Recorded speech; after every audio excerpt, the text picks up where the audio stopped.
What if the reason many relationships struggle is not lack of love, but simply speaking different emotional languages?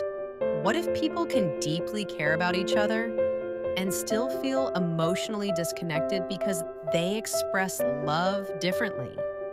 In this video, I'm sharing key ideas and personal reflections from the 5 Love Languages by Gary Chapman.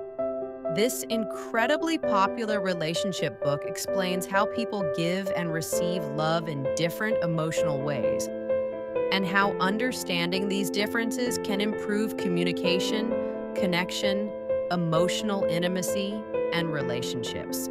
According to Gary Chapman, there are 5 primary love languages that help people feel emotionally valued and connected.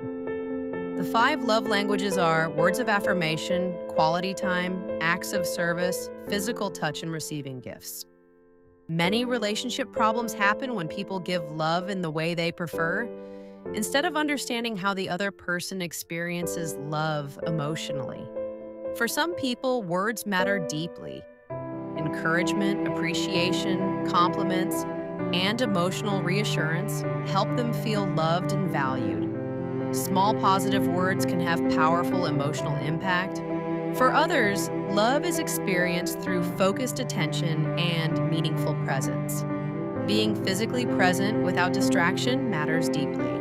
Some people feel loved most when actions show care and support. Helpful actions often communicate love louder than words.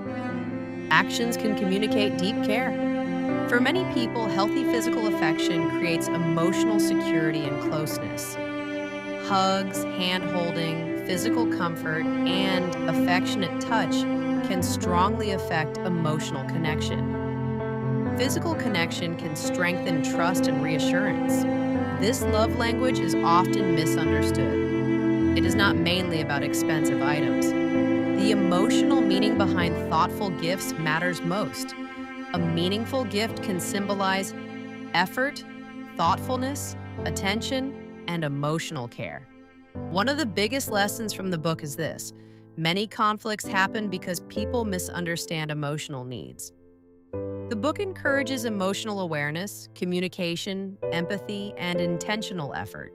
The 5 love languages reminds us love is not only about feelings, it's also about learning how to communicate care in ways other people truly understand emotionally. If this message resonated with you, comment "Love is understanding" below as a reminder to communicate more intentionally and strengthen emotional connection in your relationships. Don't forget to like, subscribe, and share this video with someone interested in relationships, emotional connection, communication, or personal growth today. Thank you for watching, and I'll see you in the next video.